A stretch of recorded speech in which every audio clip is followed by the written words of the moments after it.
事到如今啊，我们可以确切的说，俄军在这场特别军事行动中的表现，它不能算是教科书级的。在经历了一开始首长决心不坚定、太过轻敌冒进、没有妥善后备计划等一系列问题之后，俄军在这之后的阶段虽然表现出了对现代战争很强的适应能力，并且俄军工转产动员能力也确实可圈可点，最起码比玩金融去工业化把自己坑进去的美国好了太多。但与之相对的，俄军有很多问题到今天仍旧存在，不是说俄罗斯人不想解决，而是以目前的水平和能力还有当下大环境，俄罗斯人在短期内他真就解决不了。其中比较具有代表性的就是某些专长领域的缺失问题，比如远程火箭炮、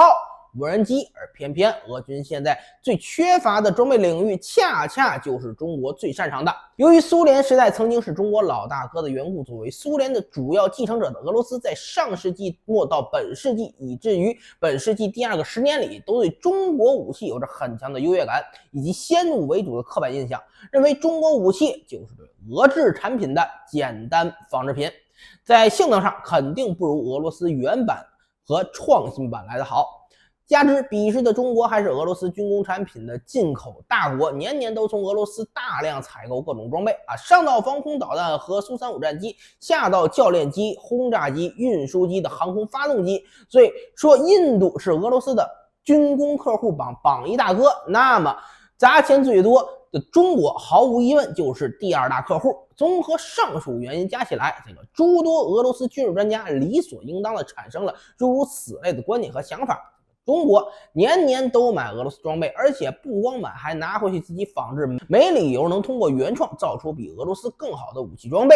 要是中国真能造出来，那还不停买俄罗斯装备干什么呢？自己造不就行了？有一说一中国停止大量采购俄罗斯装备也不过就是最近几年的事情，并且直到现在也不是完全停止采购。就比如中国空军在俄乌冲突之前，还刚刚从俄罗斯下单了一大批米171SH 直升机，目前已经交付使用。所以说俄罗斯人觉得中国武器不好，没有俄罗斯的强，确实有理由的，并非是单纯的骄傲自大作祟。但不管他们之前怎么想的，至少在这次俄乌冲突实战过后，一大票的俄军退役将领和俄军事专家在对待中国武器装备的看法上已经出现了180度的大转变。在速战速决，通过开展初期直取基辅使乌克兰投降的计划破产后，转入持久战阶段的俄军很快发现了许多装备领域严重产能不到位，最首当其冲、暴露最快、问题最严重的就是无人机问题。严格来说俄罗斯不是造不了无人机，一个国家自身的无人机自研能力取决于航空工业的基础，这个道理你放哪儿都适用。要说俄罗斯这种能造出隐身飞机和战略轰炸机的国家，它搞不定无人机，那只能说是你缺乏常识。俄罗斯国产无人机领域的问题在于起步晚、研发慢、重视程度低、列装数量少，这就直接导致了俄军手中实际可用的无人机不仅种类稀缺，数量上更是寥寥无几。像海鹰式这种淘宝上买零件传出来的东西，在俄罗斯的无人机装备序列里都属于挑大梁的主力。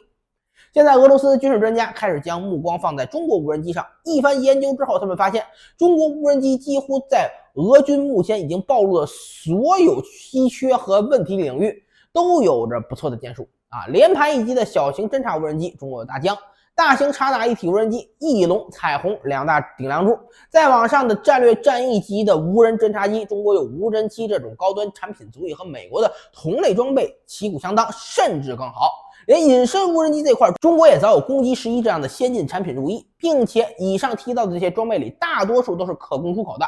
现如今各类中国无人机早已畅销全球数十个国家。俄罗斯军事专家数了一圈发现跟中国友好的国家里，像是巴基斯坦、缅甸、阿尔及利亚、沙特、阿联酋，基本每家都买了这个中国无人机，就俄罗斯自己没买。这俄罗斯专家认为如果俄军前线已经采购中国无人机，建立起成体系的无人机机队，那么现在俄军面临的很多实战问题，包括但不限于侦察能力不足、制空打击能力缺失、战场侦察能力短板，你不能说完全解决吧，至少能得到很大程度的改善。只可惜现在再谈采购中国无人机为时已晚。中国不会向俄乌冲突中的任何一方直接提供武器，类似美国那方的拱火行为不可取。俄军就算再怎么想要中国无人机，那也得等战争打完再说。除开无人机，部分俄专家还认为中国在远程火箭炮领域取得巨大成就，这是目前俄军所欠缺的短板之处。当年苏联红军是火箭炮的发明者和实战开创者，在冷战的几十年里不断将火箭炮发扬光大，长期稳坐世界第一宝座。但到如今